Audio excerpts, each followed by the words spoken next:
오늘은 고린도전서 4장 14절부터 16절까지 말씀을 본문으로 이 시대는 참된 영웅을 원한다라는 제목으로 잠시 하나님의 말씀을 나누고자 합니다. 고린도전서 4장은 1장부터 3장의 내용을 정리하는 의미를 갖고 있는 부분입니다. 그리고 그 중에서도 고린도전서 4장 14절부터 16절까지의 말씀은 이 1장부터 4장까지의 내용을 정리하는 내용의 말씀이라 대단히 중요한 말씀입니다.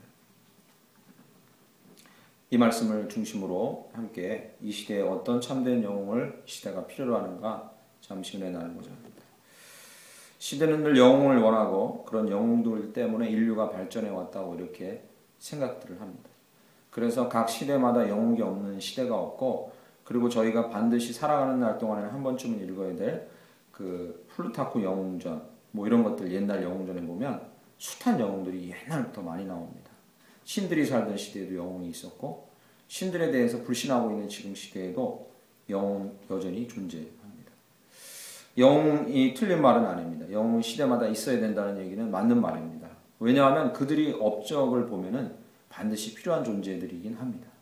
제가 지금 말씀드리는 영웅은 신을 얘기하는 것이 아니라, 추상적인 어떤 전설 속의 영웅을 말하는 것이 아니라 실존했던 위대한 사람들까지도 포함한다면 이 영웅들은 시대마다 있어야 합니다. 그들이 남긴 업적이 무시할 수 없기 때문에 그렇습니다. 그러나 영웅들을 보면 항상 명암이라는 게 있습니다. 밝은 면이 있으면 어두운 면이 있는 거죠. 다른 말로 하면 그들이 인류에 남긴 족적이 큰 만큼 부작용도 컸던 것이 사실입니다. 이 대표적인 사람이 누구냐면, 얼마 전에 이 연말마다 항상 그 스웨덴이죠. 스웨덴 국립국악위원회 같은 데서 발표하는 발표가 노벨상입니다. 노벨상. 이 노벨이라는 위대한 학자의 이름을 기리고 그의 업적을 기리면서 노벨상을 수여하는데, 그 노벨은 저희가 알다시피 다이너마이트를 발명한 사람이죠. 그런 시대의 위인이었고 영웅이었지만 그에게도 명함이 있었습니다. 그 다이너마이트는 손쉽게 산업의 발전을 이루었지만 반대로 숱한 사람을 죽였습니다. 다이너마이트가 없었으면 안 죽었을 사람들도 엄청나게 많이 죽은 거죠. 영웅에게는 항상 명함이 따라다닙니다. 이것은 우리나라를 보면 더 잘할 수 있습니다. 우리나라에서 좀 큰 일을 했다 하는 사람들은, 사회 국가적으로 큰 족적을 남기고 죽었다는 사람들은 후유증도 동시에 크게 남깁니다. 안 그런 사람이 한 명도 없습니다.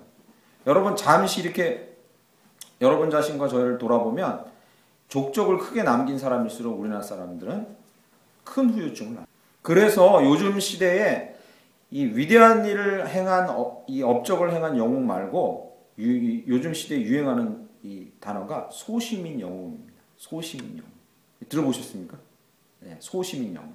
그래서 응답하라. 그 뒤에 이렇게 연도수 나오죠.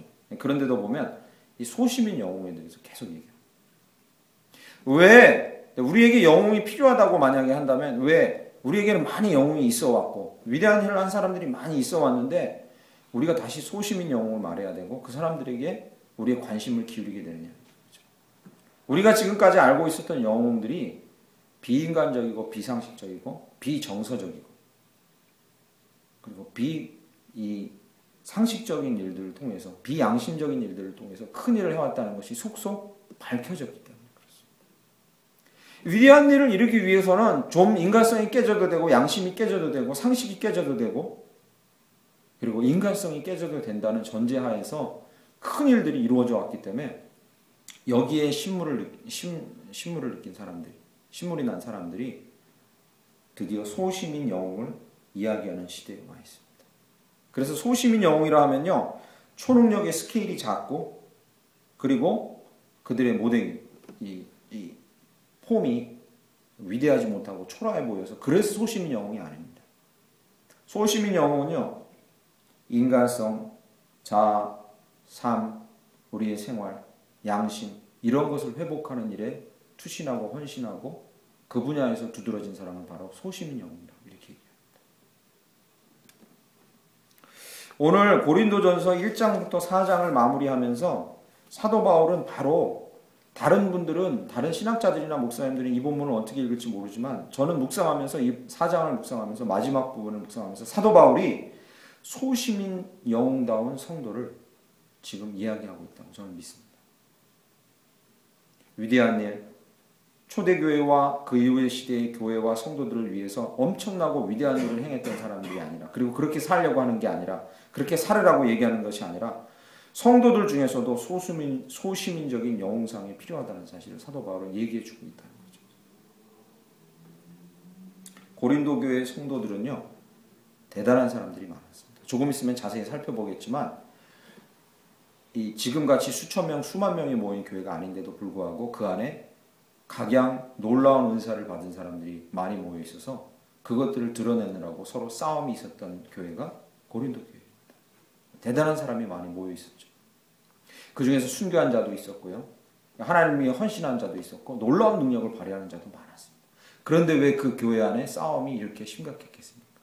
사실 고린도전서와 고린도후서, 그리고 그 중간에 하나 있었다는 편지를 다 통틀어서 사도 바울이 계속해서 고린도에 편지를 보내면서 요구했던 게 뭐냐면, 교회다운 모습을 갖추고 너희 사이에 있는 분쟁을 제하고 너희에게 이 드러난 탁월함에도 불구하고 그 후유증들을 너희가 바로잡으라고 얘기하는 것이 바로 고린도 전후서입니다.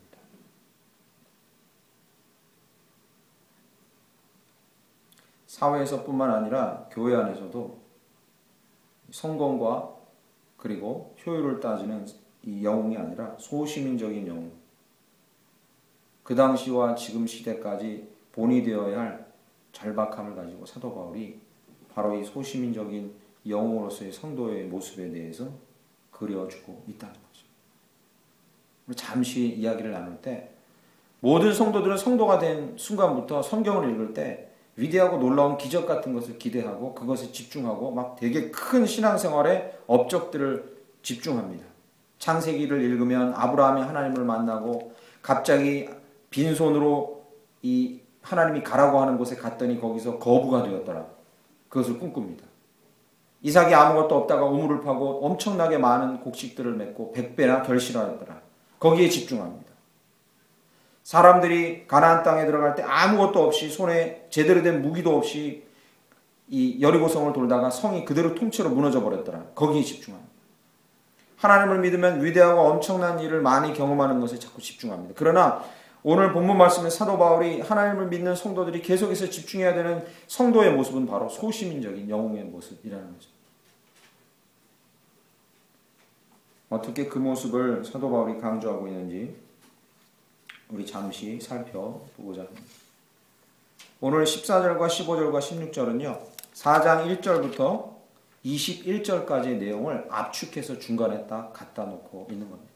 첫 번째, 사도 바울이 여러분, 저와 여러분 모두가 사도 바울이 얘기하는 이 소시민적인 영웅으로서의 성도입니다. 누가요? 저와 여러분 모두가.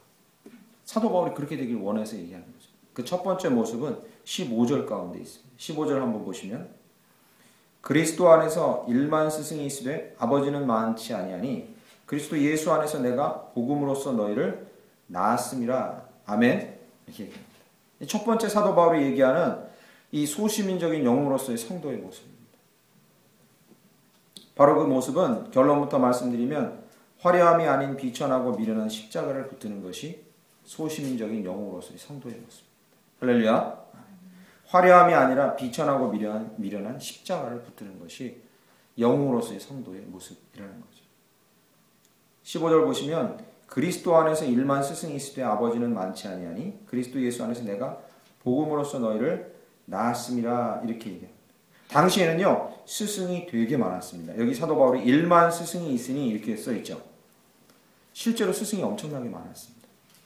그래서 저희가 고린도전서 1장부터 지금 천천히 살펴볼 시간은 없지만 그 1장 앞부분에 뭐라고 나옵니까?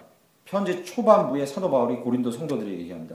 얘들아, 너희들 왜 파가 갈라져서 나는 아볼로라는 스승파예요. 나는 베드로파예요. 나는 사도 바울파예요. 왜 너희들 파가 갈라져서 너희 스승에게 집중하며 서로 싸우느냐? 사도 바울이 이렇게 얘기합니다. 실제로 자기들이 추종하고 따르던 스승들이 여러 있었습니다. 엄청나게 많았어요. 그런데 안타까운 것은 오늘 15절에 얘기하듯이 일만 스승이 있으되 아버지는 많지 아니하니 제대로 생명을 다해 돌봐주는 스승보다는 자기의 이익을 따라서 돈벌이를 따라 스승이 된 자들이 너무 많다. 사도 바울은 그것을 지적합니다. 그래서 아버지로서의 스승에 대해서 얘기하는데, 그런데 아버지라는 단어를 쓰면서 안타까운 것은 이 아버지는 많지 않이 이렇게 얘기한 것이 사도 바울이 비꼬듯이 얘기하는 겁니다. 당시 고린도는요, 로마의 속국 도시였습니다. 그런데 이 사도 바울이 활약할 때쯤에 이 로마의 정부가 이 자기에게 속한 속국들에게 이 명을 내립니다. 마치 일본이 우리를 지배하면서 명을 내리듯이요. 정신 개조하고 문화를 심듯이. 어떻게 되냐면요. 이 로마의 전쟁사와 로마의 건국 역사를 쓰면서 이 로마의 건국 시조가 누굽니까? 카이사르. 황제 카이사르잖아요. 케사르. 그를요. 건국 아버지라고 이렇게 칭하기 시작합니다. 그 전까지 안 그랬거든요. 되게 잔인하고 막 싸움에 능한 자였으나 건국 아버지다 이렇게 칭합니다. 그러면서 실제로 그들에게 케사르, 이 가이사르가 아버지처럼 여겨지게끔 이렇게 작업을 하기 시작합니다. 이때 한참 그랬어요. 그러니까 사도 바울이 비꼬는 거죠. 이 시대에는 일만 스승이 이 시대 아버지도 없고 아버지라고 칭하는 황제가 있긴 하나 그도 가짜다 이렇게 얘기합니다. 너희들이 지금 눈앞에 보고 있는 스승들이 좀 가짜가 너무 많다 이렇게 얘기합니다. 그러면서 이 참된 스승, 즉 너희에게 참된 영웅은 이 조건을 갖추어야 된다라고 조건을 얘기합니다. 그 15절 뒤에 보면 아버지는 많지 아니하니 그 뒤에요. 그리스도 예수 안에서 내가 복음으로써 너희를 낳았습니다. 할렐루야. 아멘. 조건이 뭐냐면요. 복음이라는 거예요. 아버지는 아버지되 다 똑같은 아버지가 아니라는 거죠. 카이사라 같이 이 케사르 황제 같이 자기를 아버지라고 억지로 얘기하고 우기는 그런 아버지가 아니라 복음으로써 너희를 낳은 아버지. 복음의 핵심은 무엇입니까? 비천한 십자가. 많은 사람들이 미련하다고 여기는 십자가. 많은 사람이 외면하고 버린 십자가. 사형장에 끌고 가서 사람들을 죽이는 십자가.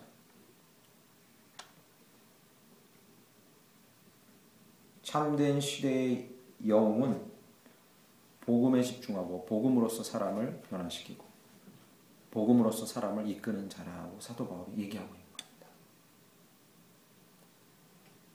실제로요, 사도 바울은 이 미련한 십자가를 붙들므로 인해서 어떤 고난을 당하냐면 그 내용이 9절부터 13절까지 쭉 써 있습니다. 저희가 자세히 읽을 시간은 없지만 잠시 언급해드리면 9절부터 이렇게 눈으로 빨리 따라와 보십시오. 9절에 보면 이렇게 쓰고 있습니다. 9절에 보시면 내가 생각하건대 하나님이 사도인 우리를 죽이기로 작정된 자같이 끄트머리에 두셨으며 우리는 세계 곧 천사와 사람에게 구경거리가 되었다. 이게 아주 정말 슬픈 장면을 쓰고 있는 겁니다. 예전에는요, 로마인들이 전쟁에서 이기고 승전하면서 돌아오면요, 콜로세움 안으로 또는 광장 안으로 들어오면서 어떤 행사를 치르냐면 이렇게 말을 탄 군인들이요, 이겼다고 승전가를 부르면서 막 들어오면 옆에서 사람들이 막 환호할 때 그 끄트머리에 노예들을 질질 끌고 들어옵니다. 그리고 노예들 전쟁에서 이기고 붙잡아온 노예들 뿐만 아니라 기독교들도 그 뒤에 줄서기에서 끌고 들어옵니다.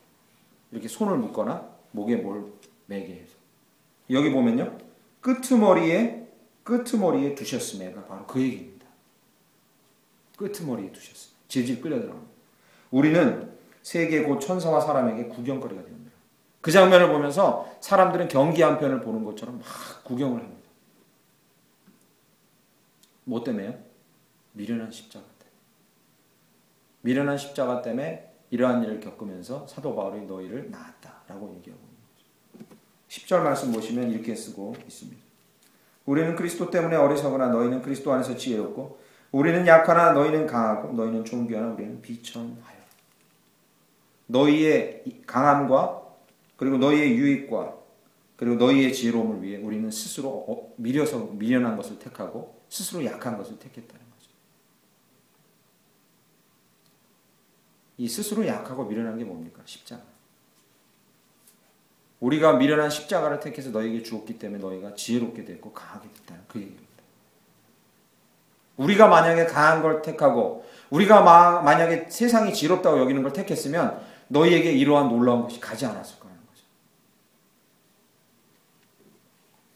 11절 말씀에도 그 얘기를 계속합니다. 이 시각까지 우리가 줄이고 목마르며 헐벗고 매맞으며 정처가 없고 13절의 결론은 어떻게 내리냐면 비방을 받은 즉 권면하니 우리가 지금까지 세상의 더러운 것과 만물의 찌꺼기같이 되었도다. 사도 바울은 지금 이 편지를 읽고 있는 사람들한테 너희가 세상의 쓰레기같이 되라고 그런 얘기를 하는 게 아닙니다. 여기서 사도 바울이 강조하고 있는 점을 분명히 우리가 알아야 합니다. 뭐냐면요.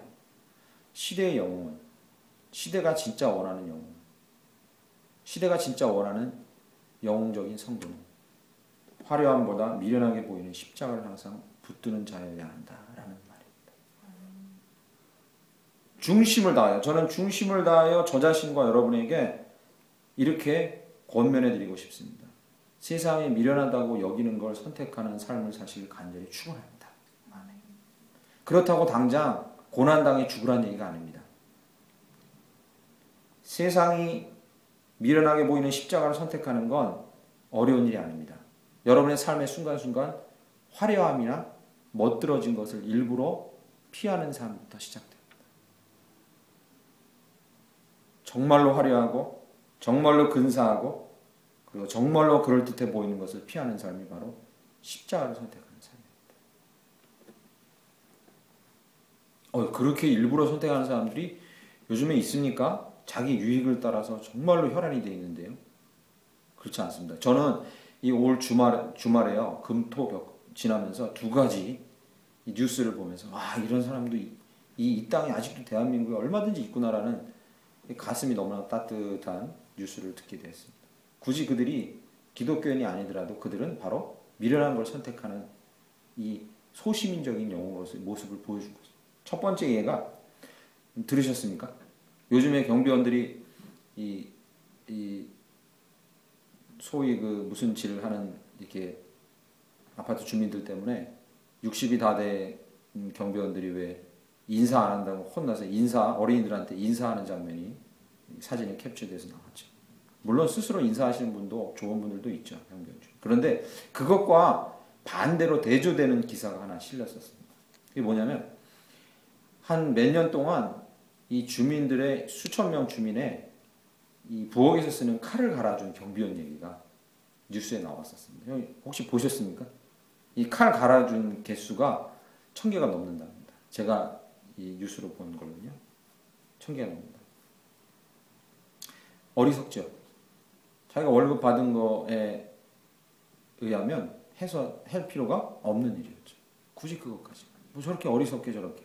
근데 기쁜 마음으로 그 칼을 이렇게 갈아서 아주머니들이 칼 갈 때가 마땅치 않고 찾으러 돌아다녀야 되니까 갈아줬대요. 그런데 이 주민들도 상당히 어리석은 거죠. 감사합니다 하고 이제 말 한마디 건네면 될 일이죠. 그게 뭐 큰 일입니까? 칼 가는데 한 1000원이면 되고 2000원 돼요. 그런데 이제 그 칼을 갈아줬다는 고마움의 표시로 주민들이 다 돈을 모아서 전동 스쿠터를 사드렸대요.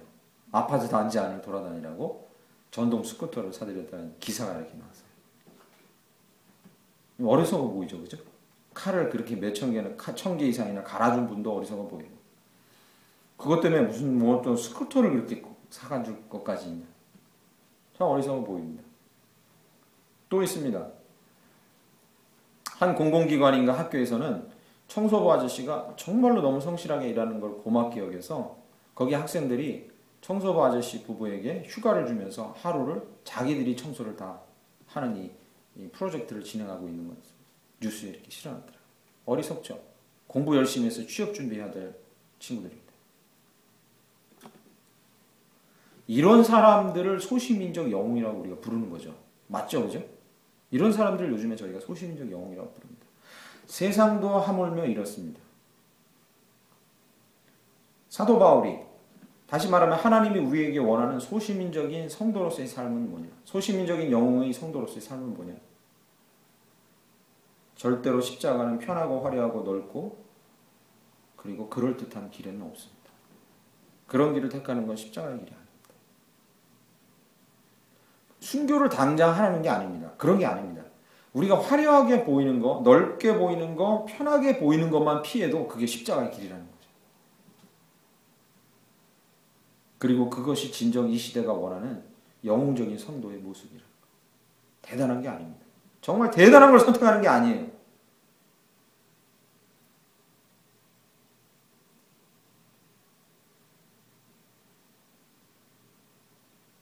그러므로 사랑하는 성도 여러분, 저와 제 자신과 여러분에게 다시 한번 권면하며 강하게 권고합니다. 화려하고 넓고 그럴듯해 보이고 그리고 좋아 보이는 것, 그것을 선택하는 것이 아니라 일부러 그것을 피하고 십자가를 선택하고 영웅적인 성도로서의 삶을 살아가시길 간절히 축원합니다.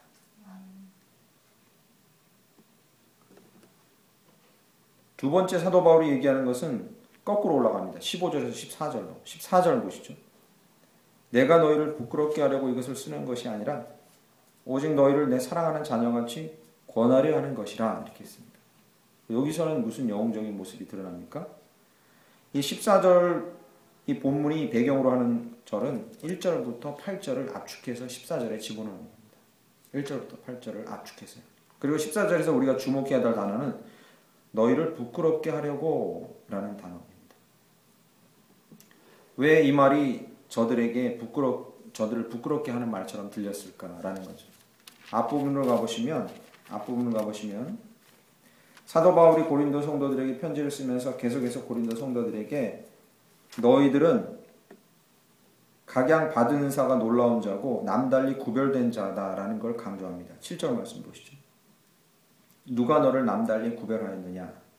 보셨죠? 누가 남달리 너희를 구별하였느냐? 이 말은 어떤 배경을 갖고 있는 말이냐면 앞부분에 제가 말씀드린 대로 고린도 성도들은 다른 교회의 성도들과 비교해서 비교가 안 될 정도로 많은 은사들을 갖고 있었어요.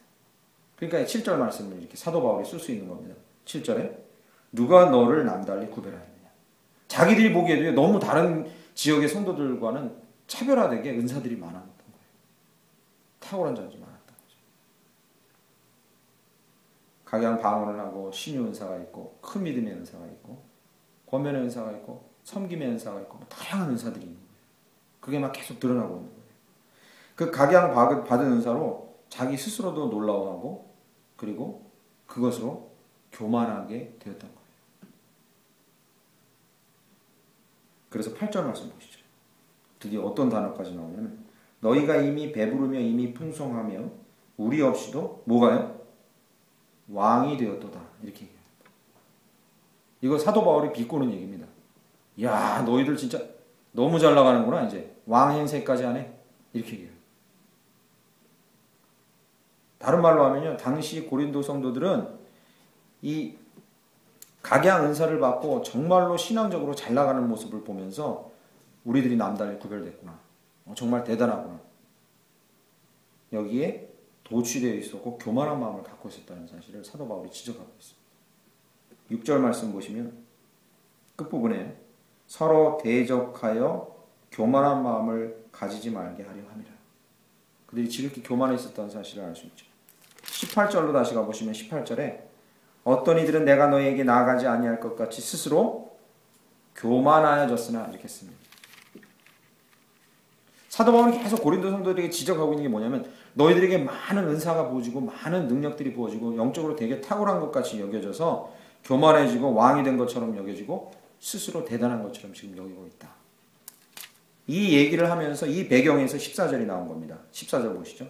내가 너희를 부끄럽게 하려고 이것을 쓰는 것이 아니라 이 얘기가 나온 겁니다.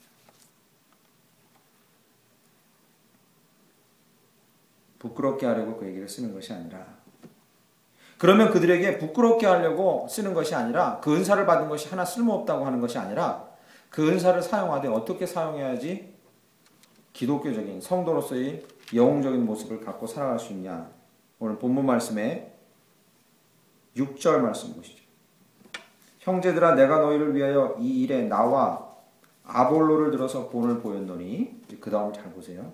형제들아 내가 너희를 위하여 이 일에 나와 아볼로를 들어서 본을 보였노니 이는 너희로 하여금 뭐해?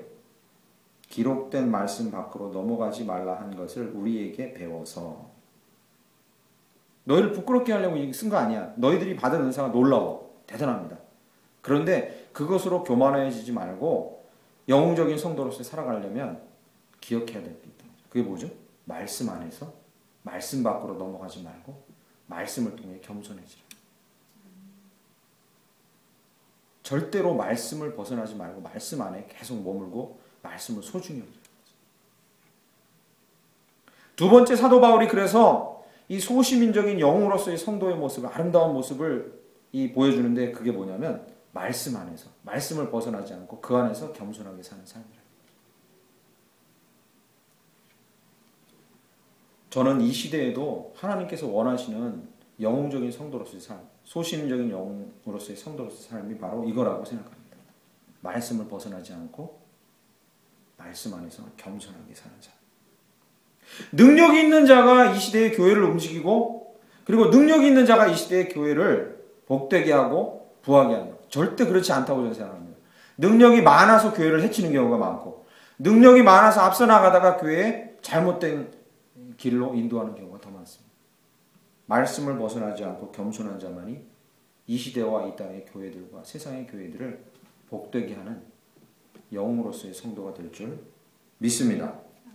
그렇게 능력이 많았던 고린도 교회가 그렇게 은사들이 많이 부어졌던 고린도 교회가 복된 길로 갔으면 왜 사도 바울이 고린도 전후서를 통해서 이렇게까지 강하게 질책하고 있겠습니까? 그들은 그 넘치는 능력과 은사로 서로 분쟁하고 다투며 아름답지 못한 모습을 계속 보여주고 있습니다. 지금이랑 똑같지 않습니까? 교회 안에 너무나 많은 부가 부여져 있고 돈이 부어져 있고 그리고 사회에서 인정하는 지위들이 교회 안에 너무 많이 부어져 있습니다. 그걸로 교회가 잘 가고 있습니까? 너무나 많은 부작용들을 낳고 말씀을 벗어나지 않고 그 안에 겸손한 자만이 이 땅의 교회를 살리는 영웅들로 하나님께서 쓰실 줄 믿습니다. 그래서 이스라엘 백성이요 완전히 망하기 직전에 막 너무 어려워질 때 하나님께서 에스라라는 사람을 보내주셔서 이스라엘을 살리려고 할 때 에스라가 하나님께 구한 게 있습니다. 능력을 많이 주세요. 다른 사람보다 정말 탁월하게 해주세요. 이게 아니었습니다. 에스라가 하나님께 구한 게 있습니다. 이제 새롭게 회개하고 시작하는 이스라엘을 어떻게 세울까요? 구한 게 뭔지 아십니까? 학자의 혀를 제게 주십시오. 하나님의 말씀을 듣는 귀를 주십시오. 그들을 가르칠 수 있는 학자의 혀를 제게 주십시오. 말씀을 따라 배우고 그것으로 가르칠 수 있는 귀와 입을 제게 주십시오. 그것이 에스라가 구한 겁니다. 그리고 에스라는 민족을 살렸습니다. 재무장시켰거든요.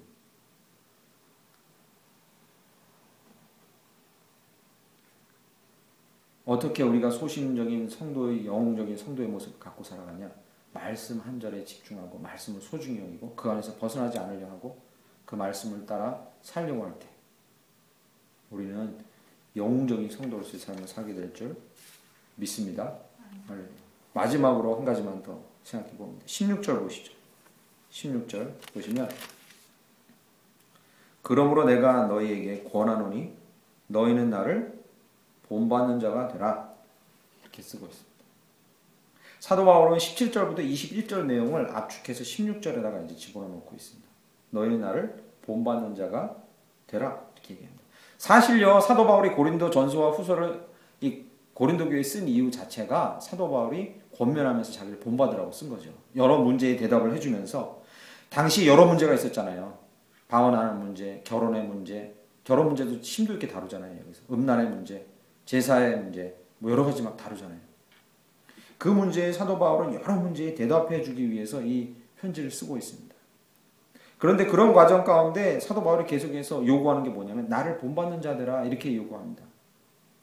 그런데 이 본받는 자들아라는 이야기를 들으면서 고린도 성도들은 오해했던 거죠. 당시 사람들이 오해했습니다. 당시에 스승을 본받는다는 건 어떤 의미를 갖고 있냐면 이런 겁니다. 스승을 본받는다는 건 자기가 배운 학파의 스승에 거기에 스승에 옷 입는 걸 본받는 유행이 있었어요. 말투를 본받는 유행이 있었어요.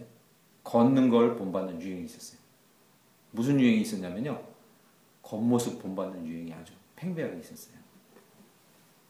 이건 기독교 안에만 있었던 게 아니라 당시 무슨 아리스토텔레스 학파, 플라톤 뭐 본받는 사람들이 자기의 스승의 모습, 외형까지 똑같이 본받는 그런 행태가 이어져 온 거죠. 요즘 같으면 이런 겁니다. 목사들 중에 왜 유명한 목사들 본받으려고 할렐루야, 할렐루야 이렇게 하는 거랑 똑같은 거죠. 걷는 거, 말하는 거, 외형 이런 거 자꾸 본받는 거예요. 사도 바울이 지금 뭘 얘기하냐면 너희는 나를 본받아라. 쓸데없는 거 본받지 말고 진짜를 본받아라. 쓸데없는 거 본받지 말고 진짜를 본받아라 얘기하는데 진짜가 뭐냐? 오늘 본문 말씀 19절과 20절 보시죠. 19절. 주께서 허락하시면 내가 너에게 속히 나아가서 이제 내가 너희한테 갈 텐데 교만한 자들의 뭐를요? 교만한 자의 뭐를? 말. 교만한 자의 말이 아니라 오직 그 능력을 알아보겠으니. 이게 바로 그 얘기입니다. 자기 학파의 스승들의 말을 흉내내고 말만 잘하는 그런 거 본받은 사람들 내가 평가해 보겠다는 거죠. 엄중히 다루겠다. 겉으로만 본받으려는 거 엄중히 다루겠다. 20절. 하나님의 나라는 말에 있지 아니하고 오직 능력에 있습니다. 할렐루야. 정말 귀한 말씀이죠. 우리가 너무나 잘 아는 말씀이죠. 하나님의 나라, 다른 말로 바꾸면 이겁니다. 예수 그리스도의 도, 예수 그리스도를 따르는 길, 성도로서 살아가는 길은 말을 잘하는 데 있지 않고 삶의 능력으로 그것이 드러나느냐에 있다는 거죠. 그러면 사도 바울이 16절에서 얘기하는 이 영웅적인 소시민적 영웅적인 성도로서의 세 번째 특징이 뭐냐면 바로 이겁니다. 삶의 능력이 드러나는 거죠. 삶의 능력이 드러나는 거죠. 말을 유창하게 스승의 말을 따라해서 유창한 자들이 아니라 작은 능력이라도 삶에서 능력이 드러나는 자가 바로 소시민적인 영웅의 성도. 멋있는 모습이죠. 여기 19절과 20절에는 말이라고 써 있는데 요즘으로 바꾸면 이 말이라는 단어가 뭐겠습니까? 저는 묵상하면서 이때는 말이었는데 말이 그럴듯하게 유창한데 이걸 요즘 시대 현대로 바꾸면 뭐겠습니까? 디스플레이죠. 보여지는 거. 디스플레이. 요즘엔 디스플레이를 잘해야 돼요. 사무실에서요. 이 상사들한테 보고를 할 때도요. 그냥 쪽지 돌려갖고는요. 퇴짜 맞습니다. no. 아무리 내용이 좋아도 안 됩니다. 뭘 잘해야 됩니까? PPT 잘 만들어야 됩니다. PPT. 그러면 PPT 만드는 게 그래서 미국의 아주 유명한 이게 발표될지 모르겠네요. 저희가 쓰는 휴대폰에 이 전 세계 시장을 석권하고 있는 그 CEO는 PPT 제일 싫어했답니다. PPT 만들고 있는 시간에 딴 거 하겠다고요. PPT 만드는 데다가 디스플레이 하는 데다가 모든 걸 거니까 PPT를 디스플레이 하는 걸 그렇게 싫어했답니다. 거기다 목숨 걸 게 아니다. 어쨌든 지금 이 시대에 여기 본문에 나와 있는 이 말이라는 단어를 지금 이 시대로 바꾸면 뭐냐면요. 디스플레이. 보여지는 것에 목숨을 겁니다. 보여지는 것에. 보여지는 것에 목숨을 겁니다. 일단 내용은 어떻든지 간에 보여지는 것이 훌륭하고 탁월해야 사람들의 시선을 끌고 인정을 받으니까 보여지는 것에 목숨을 겁니다. 사도 바울도 이걸 되게 경계합니다. 그것이 나를 본받는 게 아니다. 진정으로 본받는 것은 뭐다? 너의 삶에 하나님의 도가, 하나님의 진리가 너의 삶을 그리고 세상을 변화시키고 있는가라는 것에 집중해야 된다. 저에게도 오랜 시간 영향을 미치고 있는 멘토로서의 목회자들이 있습니다. 절대로 이 시대의 스타라고 인정받는 목회자들은 저의 멘토가 아닙니다. 그리고 그래서는 안 된다는 얘기를 신학교 때부터 교육받고 있습니다. 디스플레이가 잘 되고 유명한 목사들은 본받을 것이 없는 목사들입니다. 누가 본받을 것이냐? 묵묵히 조용히 변화를 이끌고 있고 몸으로 부딪혀서 몸으로 세태와 사회와 교단의 잘못된 것을 부딪혀서 몸으로 변화를 이끌고 있는 사람만이 우리가 본받을 사람이라는 거죠. 사도 바울은 그것을 얘기합니다.